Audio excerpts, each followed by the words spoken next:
மயிர பண்ணுவீங்க பண்ணு, கை வச்சு பாரு தமிழ்நாடு என்ன ஆகுதுன்னு. பண்ணுறவனை விட்டு போட்டு விஜயை கைது பண்ணுங்க. போனப்பா பொழப்பு கட்டணும். நீங்கள் ஒரு மாநாடு நடத்த கூட்டத்துக்கு 28 கண்டிஷன் கேட்டு போடுறாங்களா இல்லையா? எந்த கட்சிக்காவது போட்டாங்களா?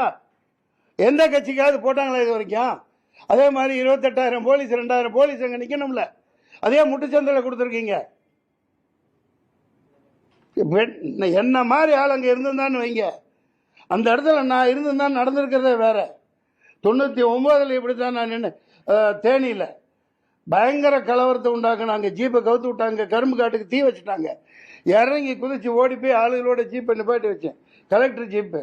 அடுத்து அதை அணைக்க சொல்லி சாண்டு விட்டு மைக்கை பிடிச்சி ஒரு சத்தம் போட்டேன்.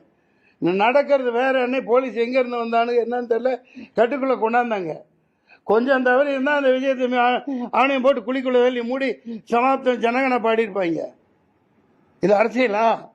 கேவலமா இல்லை? அயோக்கியத்தன அரசியல் பண்ணிட்டு இருக்காங்க, ஏமாத்திட்டு இருக்கீங்க.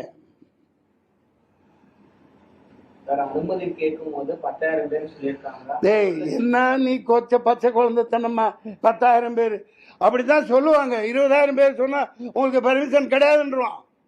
போலீஸை பத்தி தெரியாதா? போலீஸ்காரங்க நல்லவங்க. அவங்க என்ன செய்வாங்க, மேலே என்ன ஆர்டரோ என்ன உத்தரவோ அதுபடி அவங்க நடந்துக்குவாங்க. அவ்வளோதான் அவங்களால முடியும். அனுமதி கேட்கல 10,000 பேர் வருவாங்கன்னு அப்படி தான் கொடுக்கணும். அவங்க அப்படி தான் நடைமுறை. 10 பேர் அந்த கூட்டத்துக்கெல்லாம் வரமாட்டாங்க.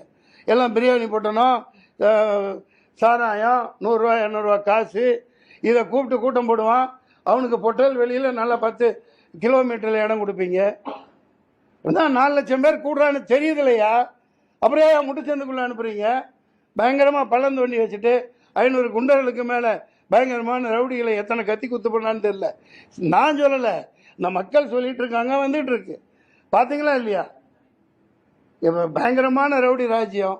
எவனை உள்ள அன்னைக்கே உடனே போஸ்ட்மார்ட்டம் பண்ணி உடனே போச்சு முடிச்சாச்சு. ஏன்டா அப்படி வச்சிருந்தா எங்கே குத்துப்பட்டிருக்கு என்னென்ன நடந்திருக்குன்னு தெரிஞ்சிடும்.